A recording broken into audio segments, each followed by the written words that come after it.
Leo, this is your week ahead astrology forecast by Astrology Motivation.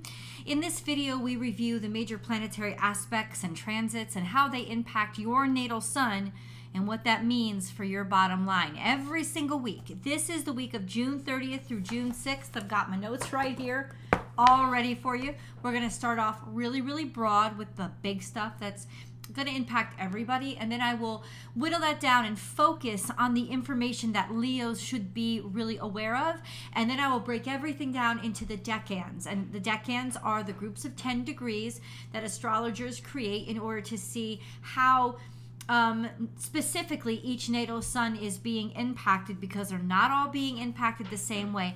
Everything in astrology is based on geometry, which means angles, and so how your natal sun is being impacted depends on what angle it's making to another planet. And because they're all located on different degrees in the same zodiac sign, they're forming different angles.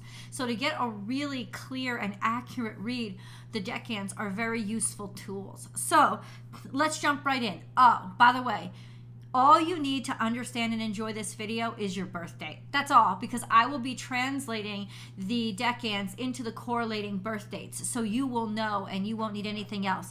But the most accurate read is going to come from knowing exactly where your natal sun sits in that zodiac sign. So grab your natal chart. If you've already have it, get it on out, blow the dust off of it.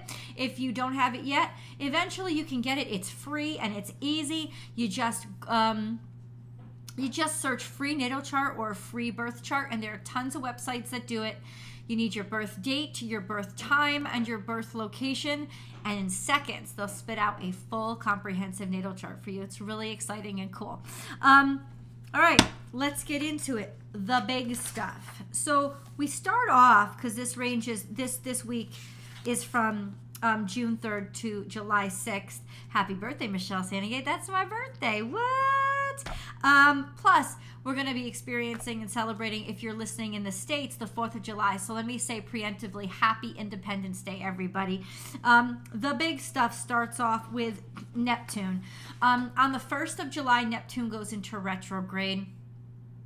And this is the retrograde that kind of actually bothers me the most, because Neptune direct actually helps to ease us, because it's sort of like our drug. It kind of placates us a little bit by giving us a natural reality buffer. But when it goes into retrograde, it gets a little bit lazy. It doesn't work as hard. It becomes more introspective.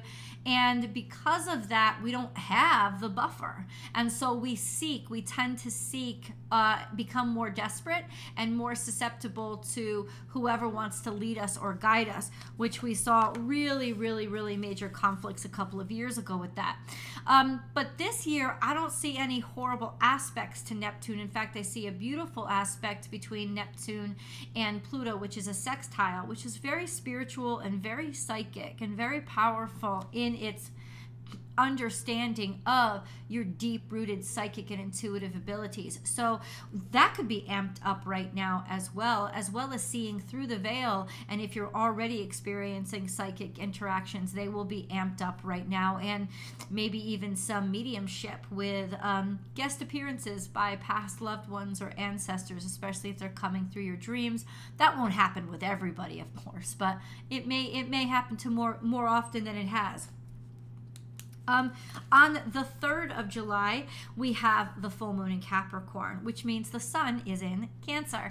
The sun is conjunct Mercury in Cancer, and during this actually during all week long, it is trine to Saturn. The moon, when it is full in Capricorn, is trine to both Jupiter and Uranus. So this is actually a really beautiful moon that I think is going to bring to light information that needed to be brought out and spoken, and a real release of anything shady that we've held on to or that has held us prisoner, because that Capricornian energy does tend to like to keep people locked down and filled with fear. So that can be released and broken around this time, and I think it's a very powerful full moon, and we'll talk about how it will impact especially a group of you.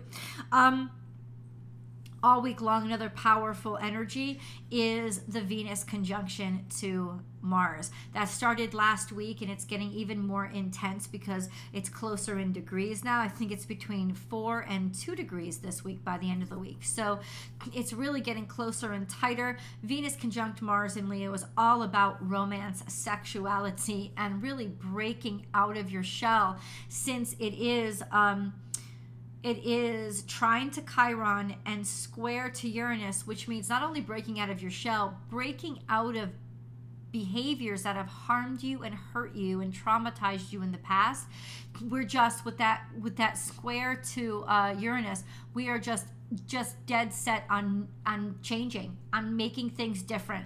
And because of that trine to Chiron, we know that we're learning and understanding how we have been hurt in the past and not wanting to make those same decisions when it comes to our sexuality and our sexual relationships. This is a very powerful move toward our future, and I think it can be very healthy and healing and cathartic, actually, like a sexual revolution based on bad past experiences. So I love that energy.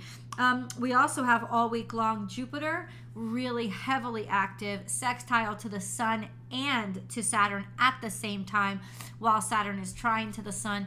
This is beautiful. I can get anything done. Anything is possible. Optimistic and really fortunate energy that I think in some ways we can all benefit from. Let's double down, Leo, into Leo specific. So first, I look at what's going on in the zodiac sign of Leo. So what is going on? Venus and Mars are there, and they're in their conjunction. They're in the third decan of Leo, which is in the last 10 degrees of the zodiac sign of Leo. Venus will move between 20 and 24 degrees Leo, and Mars will move between 20 and 27 degrees Leo. Once again, this powerful conjunction that is going to be square to Uranus and trine to Chiron.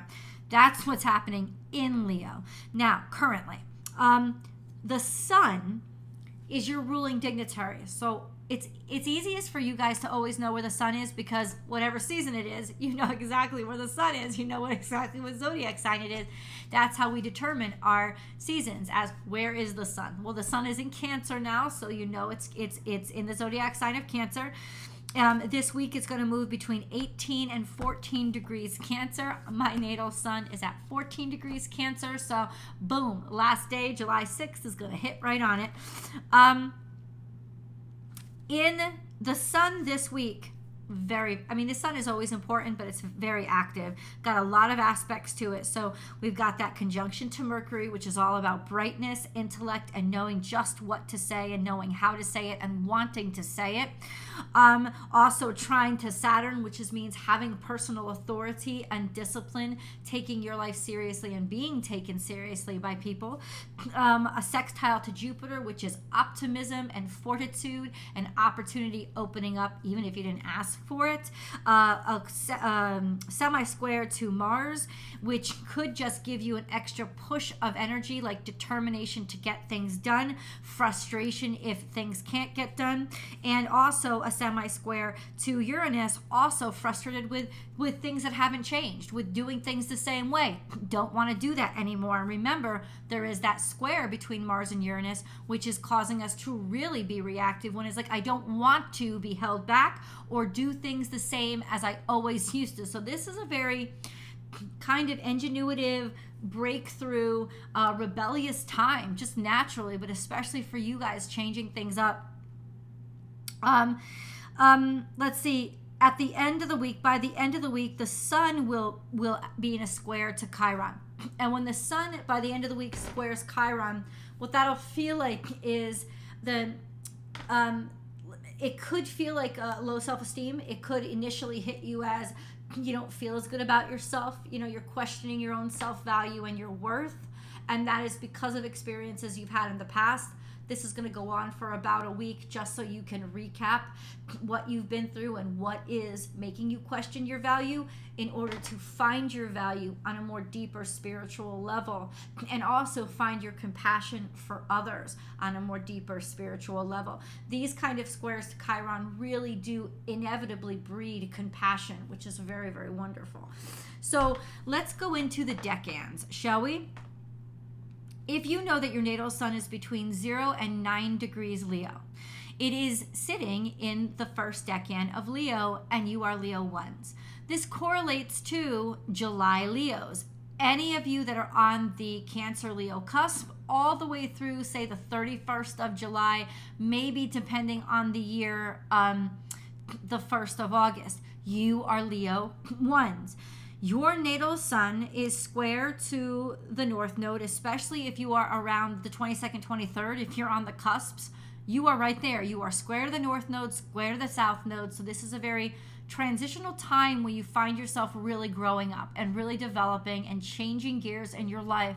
And you'll start to see that things that you used to love or be interested in, you just don't anymore. You're definitely seeing and choosing something different, and that's because you are heading on to a new phase in your life, and it's natural.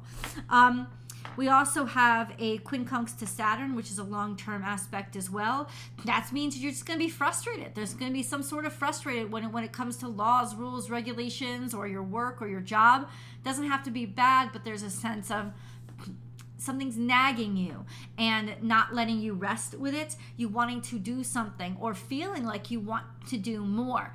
This could definitely mean change in your career eventually, but that would be long term. You also long-term cuspers, especially, are in opposition to Pluto. I mean, as if this North Node, South Node thing wasn't the same, but Pluto is there as well in direct opposition to you guys, and that means change. That means dynamic change, metamorphosis, so you will not change back. This is a stage in your life when you are legitimately not only finding yourself being interested in different things that you used to feel uncomfortable, but you're getting more comfortable with. It's also that time in your life where your caterpillar is becoming a butterfly. You are evolving to your next level of yourself. So this would be major changes, and I'd love for you to write down below what you've noticed happening, because this is happening over the course of years, right? Pluto will be in opposition to your natal sun for quite a few more years. Saturn all year long, and the North Node, South Node, it's been there for a while. It will eventually change by the end of this year, but still, this is an extremely transitional time for you. Let's move on to Leo 2s. Leo 2s. So if you know your natal sun is between 10 and 19 degrees Leo, you are Leo 2s. That usually correlates to birthdays between August 1st and August 10th. In and around there. Could be up to the 11th as well. Absolutely. This full moon, your natal suns are quincunx to the full moon. Ultimately, what that means is it's going to be a lot more emotional. There's going to be a lot of frustration that you're going to feel bubbling up from your gut. There's going to be a lot of irritations that are going to be happening because of the emotions that are coming up. You are also in around 30 degrees to the sun conjunct to Mercury. So there's more frustration on that front too. Not really knowing exactly how that manifests, but I wrote this down. Since this is in Cancer, since the sun conjunct Mercury is in Cancer and the moon is in Capricorn, this could be some frustration or some frustrating issues that come out, or words that are spoken within your family, right? And challenges that you're having there. Just breaking somehow free from that family, like from what you expected, they expect of you versus what you want to make of yourself. You could see a lot of those conflicts coming up right now. You are also this week, especially if you're born around the 1st or 2nd of August, your natal suns are square to Jupiter, which means you will take anything to the extreme and overblow everything. You know, it's just going to make everything expand, want to rush it, want to be too quick and too bold. The sense of sort of dialing it back is really important, taking a breath before you go at anything, because you'll want to rush everything and you really don't need to. If your natal suns are if your birthdays fall around the 9th or 10th of August, you guys will your guys natal suns are square to Uranus. So that's also a sense of, in a different way, you want to rebel. You don't want to do the things the same way, and same old is going to really frickin' frustrate you this week. So all of you are really being sort of frustrated into growing and expanding beyond whatever confines you've gotten comfortable in. And it can really come on as quickly as this week. Like all of a sudden, I just want things different, or I want to grow beyond or learn beyond what I've been. So frustrating, but also inspirational. Let yourself grow. This is a time of curiosity and exploration for you. Chiron, also, when your natal suns are square to Uranus, you could have some major tech issues when it comes to especially the internet or any kind of AI. You could find some conflicts happening with that, especially if you work with that. Chiron, trine to Chiron. We have the 9th or 10th especially, but really all of you. The trine to Chiron means you are really finding a way to change dynamically who you are because of the shit you've been through, and in finding ways to harmonize it with yourself, grow more compassion for others, and even help to heal others. So an attraction to healing others has probably been something that you've been growing into this past year and will stay with you for the next year. All right, let's move on to Leo 3s. So if your natal sun is between 20 and 29 degrees Leo, you are Leo 3s. Okay, that correlates to August 11th through the 21st, in and around there.